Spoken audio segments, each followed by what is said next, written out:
And I think I started with this idea that we often speak of Indian thought as fatalistic, but on the other hand, we see that there are so many stories in Indian thought which go towards change of fate. So, since you mentioned about Savitri, one striking thing about Savitri is that Savitri is about changing fixed destiny. This was the day when Satyavan must die. Satyavan dies, but that's half the truth. Satyavan comes back, that's the complete truth. So, in Savitri, we see Sri Aurobindo unraveling the entire secret of fate. So, fate can be changed in the sense that the ultimate goal, what is going to happen, that which is something beautiful, as I said, what is going to happen is not events and circumstances and situations, but ultimately the unveiling of the divine within us. That is fixed, but the path that we would take is something which is to an extent left to us. Meaning, thereby, if we offer a hard, rocky resistance, he will still chip out the godlike figure we are meant to be. But the chipping will be, it will appear very crude to our, to us, because, well, we are offering a hard material. This is based on one of the aphorisms Sri Aurobindo says. But if we become more and more plastic to the divine will, which is what we are speaking about, more surrendered, more full of faith, then the methods are also gentler. So the divine will be fulfilled in creation. This is fixed. But the road towards it, well, we may make the road journey smoother, we can compress the time, help in the whole unfolding, shift with minimum suffering and pain, or we may prolong the play, make it full of, all kinds of unwanted things, disaster and catastrophe, which is not what the divine wants. But if you offer resistance, this is the process. So, ultimately, it is possible to change. We can look at it both ways. We can participate in the great divine becoming of the will manifesting itself, in which case we don't use the word change, but we collaborate with the change which is already fixed and planned. On the other hand, we can say that we can change fate in the sense, instead of taking this road, we can take a more beautiful road. Ultimately, we'll reach that point. But the road, the path, the goal we choose, that becomes our fate. If we take this particular route, we'll go through certain experiences of life, individually and collectively. If we take this other route, there would be other kind of experiences in life. But regardless of it, all these experiences, events, circumstances will be meant to lead us toward that inevitable will which is going to express itself. So the secret of life is to learn to align more and more with the divine will, to become plastic to the divine touch, which implies that not to be attached to anything except the fulfillment of the divine will within us, individually and collectively. So this detachment is not stony indifference. That's not how it is meant. But to do what we are meant to do in everything, in our relationships, in life, in work, whatever we are doing. But the object of doing them should not be my egoistic satisfaction or personal happiness, but the fulfillment of the divine will. Even in a, let's say, in a relationship, it should, if we look at it, it's such a practical thing. If I want to satisfy my egoistic needs or desires in a relationship, it won't go very far, because life is organized in this way. It will hit us, we'll get hurt, we'll hurt others, it'll bring pain.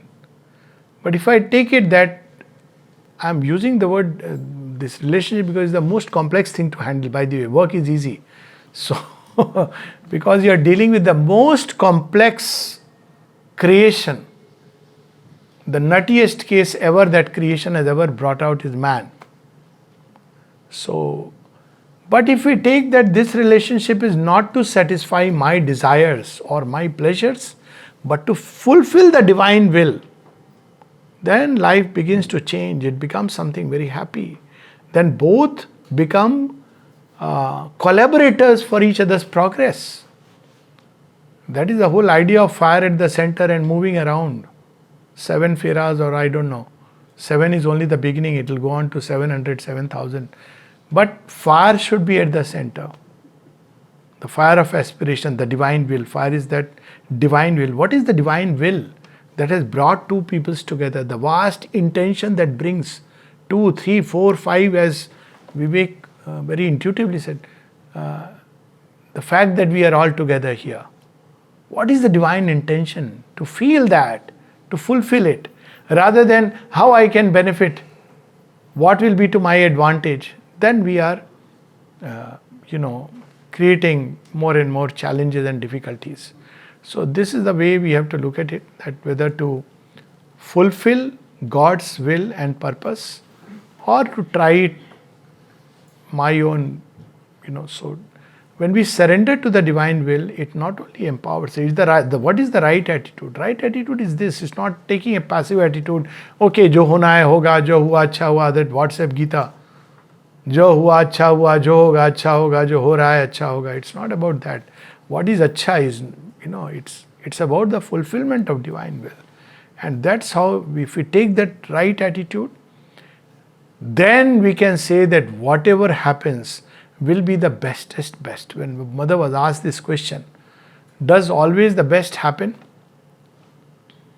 She said, well, it has happened, it was the best that could happen. But can it become better? Yes.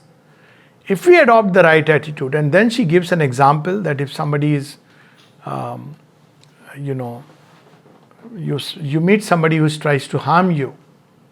So we can take a set of attitudes in that, during that process. We can react with fear. So when we react with fear, we are supporting the action of the person who is coming to terrorize us. We are feeding.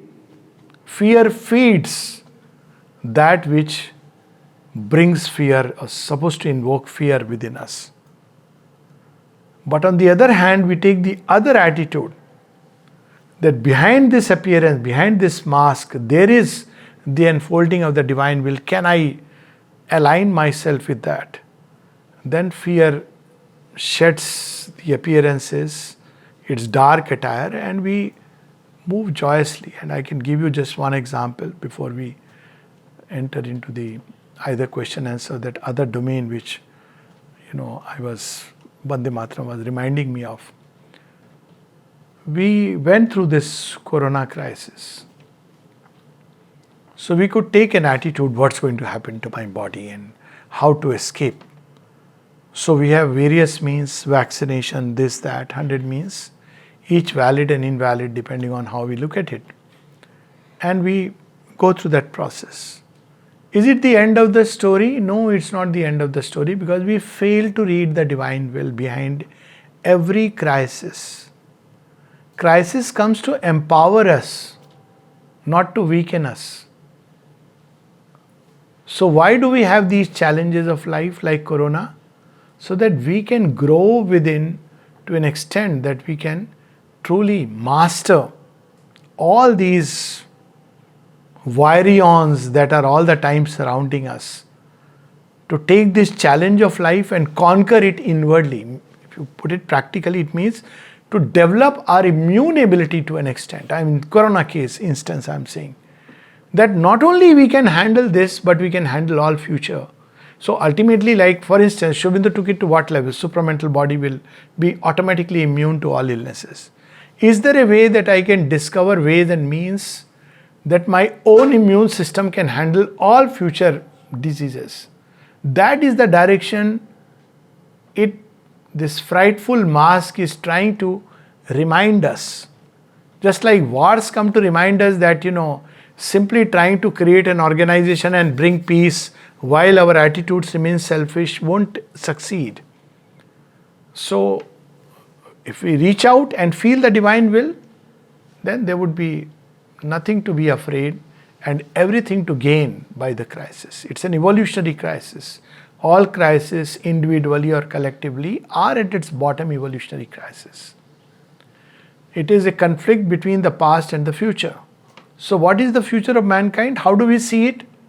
Supported by 100,000 medicines and machines?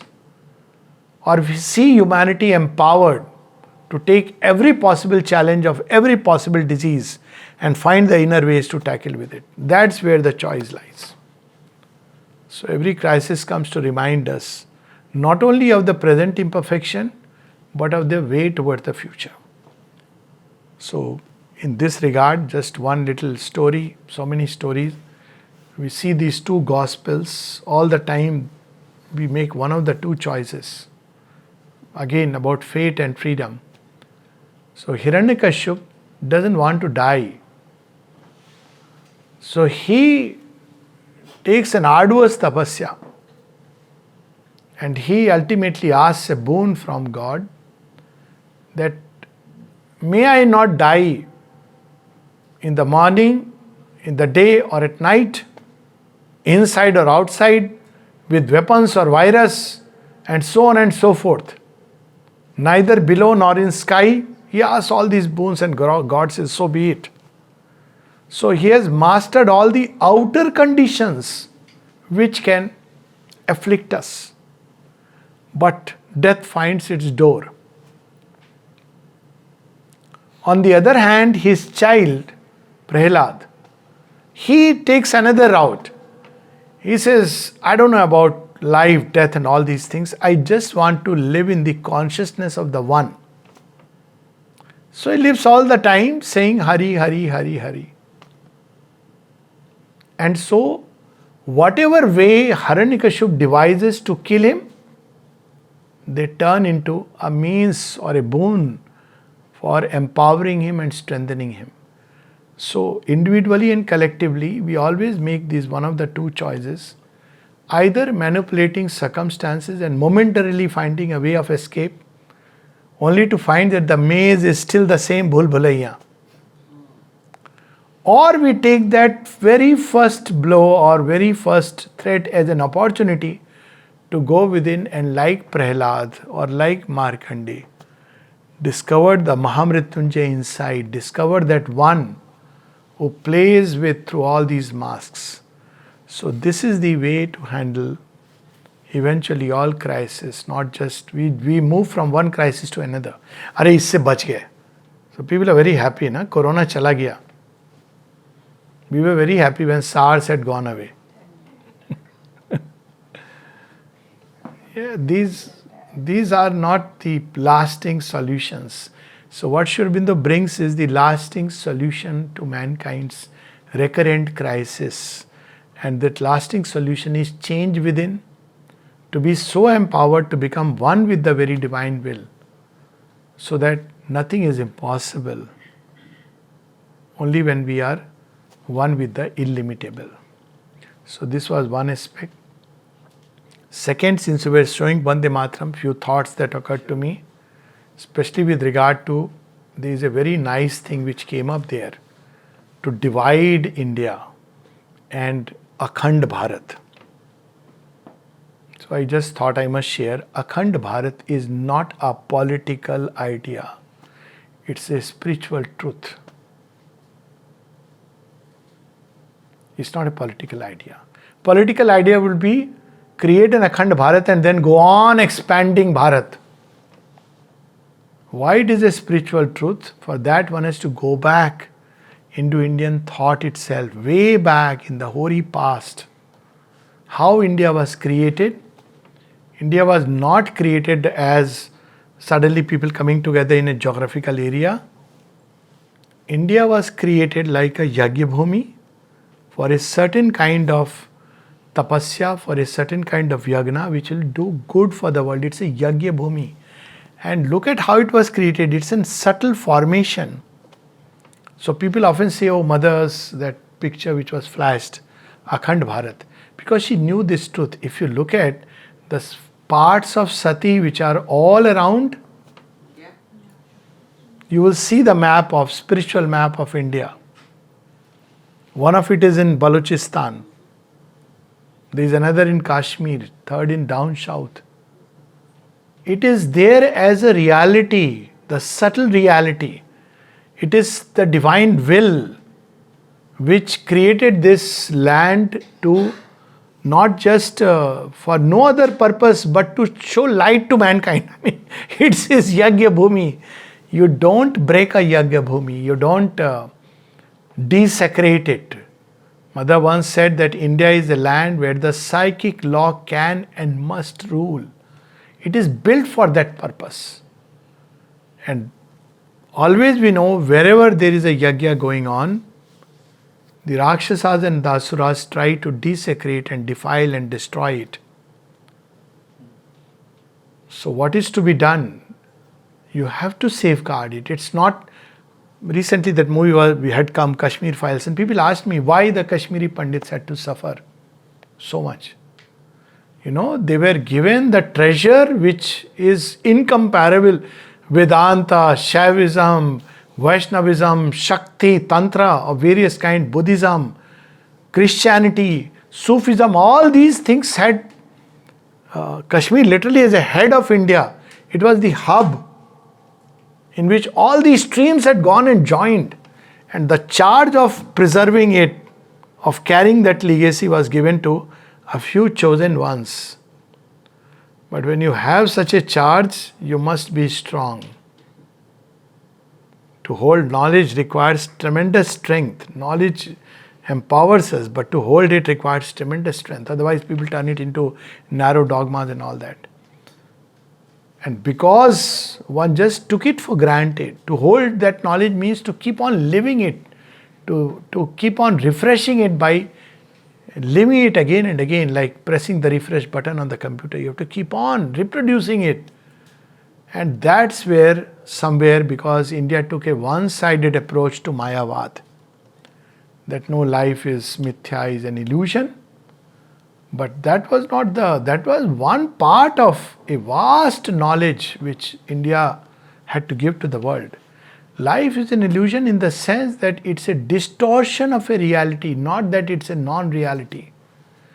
And because it's a distortion, it must change. And that's where we come back to the change. The distortion can change by expressing the divine will in a straight, direct way rather than the crooked ways. There's a very beautiful line in the Veda, that which makes the crooked straight. So by becoming more and more straight and aligned to the divine will, we help in the change. We come back to the same point.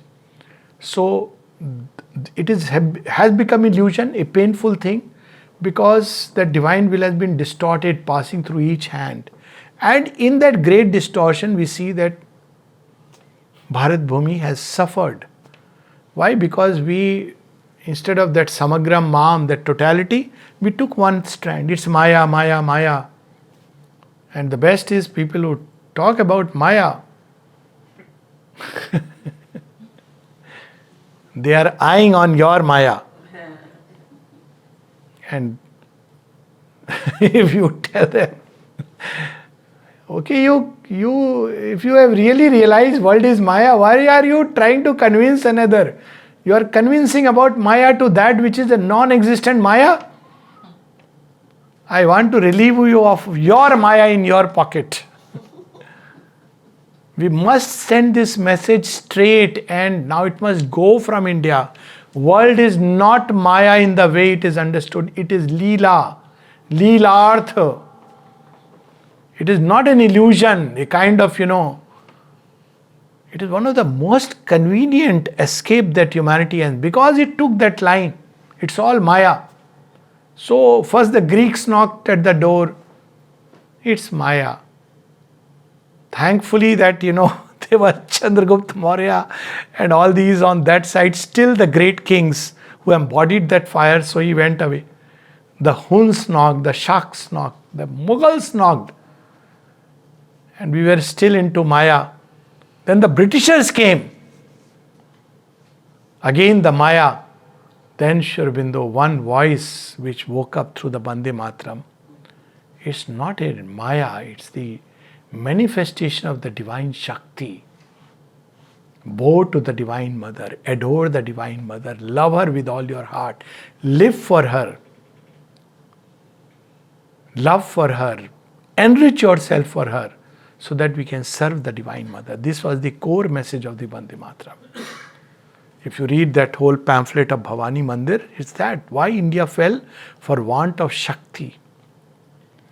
And what Sri Aurobindo did was, in a land which had started believing in Mayavad, and it didn't matter, this kind of Mayavad. There is a truth about it. As I said, things are distorted. Maya, there is a very profound truth about Maya, and I'm not getting into that. But because of this tendency, India fell. And why I'm emphasizing on it, because I still see that the moment Indians think about, with all responsibility being an Indian, spiritual life, they still want to meet a Guruji who has outwardly renounced the world, is moving in a certain way. We must bring back the age of Janak, the kings who ruled. They were free inside, Videha. Krishna, the Yogeshwar. Bhishma, the tremendous, powerful. Arjuna, the yogi and the vibhuti. That is the India which must be reborn. And I do hope that the Vande Mataram film will inspire people to understand the true message of India. It's not otherworldliness, but to join the other world and this world and make heaven and earth grow equal and true and one. If I may just add one thing, आप जो बोल रहे हैं, so there was one picture with Dr. Rajendra Prasad which was not clear. So in the next, it will become clear. The message in that is, which is given by Mother, and that message will show up. India must rise to the height of her mission and proclaim the truth to the world. Exactly. So that's that picture has that message. So this is the purpose, and long, and even now you see people talking about all this Maya and otherworldliness and moksha, and moksha not in the sense its true meaning is to be freed from ignorance. And when you are free from ignorance, you don't shrink from the world. What is the sign of a man who is free from ignorance? Nirbhayo, that's how it is described. He is freed from all fear. Fear is the sign of ignorance, the greatest impurity. He can participate and act in the world without fear of life, without fear of death, without fear of any loss, without fear of man, apman. He is free. That is moksha. But moksha has taken this coloring of otherworldliness, and personally it pains me to still see India and Indians still rushing towards a kind of otherworldly spirituality, which has already done a lot of damage to India and to the world, because it has given a wrong message. It has divided the world into two. On the other side, we have the Western world where you want to be this worldly. But India has to give the spiritual basis. So India says otherworldliness. So this division cannot heal with this message. The way to heal with is that this material world is to become the expression of the divine. If India can give this message, you will see the antagonism and the antinomy between the West and the East heal. West is looking for that spiritual answer from India. And if India gives the message of Maya, then who is going to, really follow it? Because the tendency of the West is, the outer, the material. It has its expertise in that. But it cannot build on the basis of the message that it's all a Maya. The message must be that matter is meant to manifest the spirit. The body is an instrument of the soul. And then if we heal this antagonism within us, we will heal the antagonism in the world. This should be the new basis of unity, to heal the gulf between the spiritual and the material existence. India has to do it because the spiritual is the first. If we teach another worldly spirituality, we will forever be divided. If we teach this worldly spirituality, and by that I mean that this world, there is a very beautiful line in Savitri. This world is God fulfilled in outwardness. You have those lines, na? Tejas Shima Vadhitamastu. That's what we want, the future of mankind. That's God's will in man. So hopefully this film will. Yes, I think. Thank you. Oh, sure. You want to have? Any? Yeah, we please can go ahead. have maybe a quick You question. have a question? Okay. Yes. No, that's okay. You please. Question on karma, like we know we are not body, we are soul, right?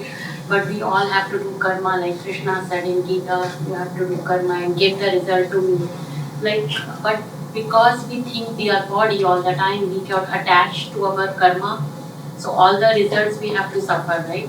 So what is the quick way to remind ourselves all the time that while doing karma, okay, this is my only karma, I should not attached with that. So I'll give a quick answer today and we'll have a long answer tomorrow. The quick answer is Gita hints what is the origin of karma, Visarga, the divine who set the ball rolling. What is the original karma? It is the divine manifesting himself. All other karmas follow later. Align your karma to that original karma, which is again the divine will in creation, and karma becomes a path to great liberation. Disalign, play at cross currents with the divine will. Karma becomes not just a source of bondage but a source of pain, because this great current is going to take us in a certain direction. And if we play at cross currents with that all will, then we go through that pain. This is not about suffering. It is not about reward and punishment. Suffering is a reminder that something is missing and something is amiss. And so we must look within and discover it. One step test that you are healthy is, as a doctor, if you are smiling, you're fine. Okay? And equally I can say, if you are sad, outwardly everything may be picture perfect, but things are not fine. Depression is the inner barometer which shows us that something is not quite all right inside. So suffering itself becomes a grace. It's not like we suffer. It comes to remind us that, look, align yourself more and more. Every suffering is a reminder that the joy I'm experiencing is not perfect. So we have to keep on aligning. It's like when when mechanics, they repair a scooter or car, they listen to the tuning and they hear the machine and the engine noise and they see it's not correct. We can't hear it, but they know that this will wear off, so they try to tune in. So suffering is a reminder that I have not tuned my life to the great divine will within me. And it's not like a uniform will working everywhere in the same way. In each one it is unfolding in its own unique way. And if I align myself, life will be fulfilling, enriching, rewarding in the deepest sense of the word. If I don't align, even if outwardly I am successful, we have to remember the phrase of the Gita, Swadharmo nidhanam shreya, par dharmo bhayavaha. So we must discover our own, the divine impulsion within myself and align with this. That is the law of karma.